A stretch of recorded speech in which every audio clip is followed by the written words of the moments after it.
Well, I am so excited to be here. I want to thank Lulu so much, and Linda, and the NWPC for this award. I am deeply honored to be among such inspiring and accomplished women. I know that the energy, the impact, and yes, the courage within these walls has changed and shaped our world, and it's going to continue to do so. Courage is being demanded of all American women today, facing, as we are, economic circumstances more dire and more daunting than any since the 1930s. These circumstances are disproportionately and adversely affecting women and children, particularly those of color.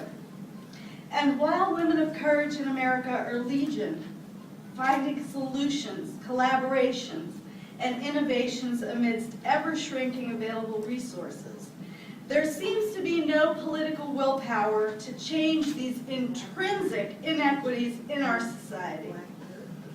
Many American women may not have the time, or the access, or the education to advocate for themselves. But to use this as a rationale to continue to allow us to bear the brunt of the economic pain in terms of policies, laws, and socially accepted injustices is a national embarrassment. More than half of the women in the United States are unaware that they do not have equal rights under the law, that they are not afforded the same protections as men, and we have to change that. We just have to. Now more than ever, it is critical that we, the women here in this room today and in our extended networks, combine our considerable forces as a group as in the service of all American women. Women as a group, as an oppressed class of Americans, because that is what we are. We like to sort of stand back and say we're doing okay because that's in our nature. No, if it was another class of people that were being treated this way, all the women would be up and out there trying to fix it. So we have to start to sort of separate ourselves slightly from this injustice in order to use our skills to attack it.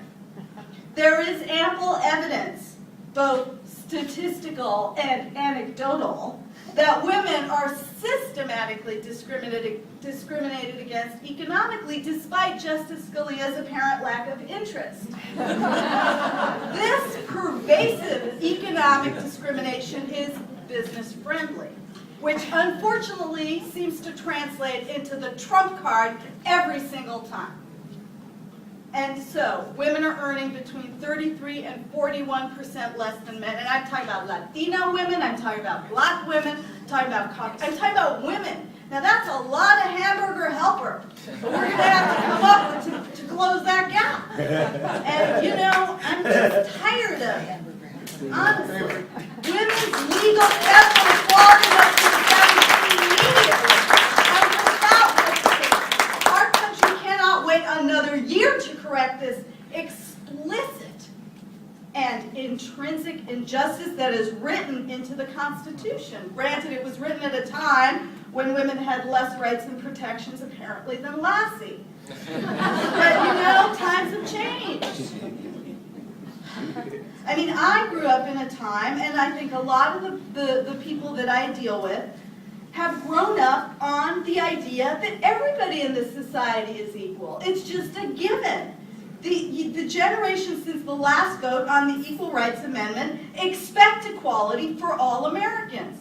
We're living in the past. This is not 1982. This is 2011. We demand equality. It's not even a question. In fact, most of these young people think that they have it, and that is the problem. Because we have to let them know that they don't. The second they know they don't, it's all over. I guarantee you that. There is not a young person in America today that will put up with this as soon as they know about it. So we have to tell them.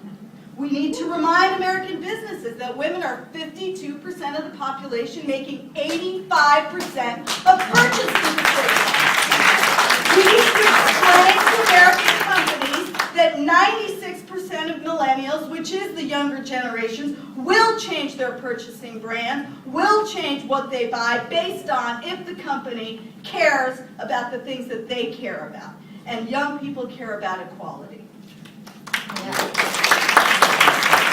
And you know, it seems kind of unfair for women to pay 100% of their taxes when they're only making 80 to 59% of what the men, you know, let women just pay 59%. How about that?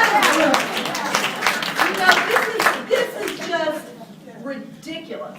And I honestly believe that as soon as most of the people of America are aware that men and women are not equal under federal law, it will all change. So I'm going to do this. The way I'm going to do it is I'm going to make videos. I'm going to do whatever it is, utilizing celebrity, utilizing humor, utilizing whatever it takes to just get the word out. That is all we have to do. I ask you all to participate in that however you can. If you have any skills or abilities you'd like to join with the E.R.A. Education Project, please come see me afterwards. Thank you so much for this.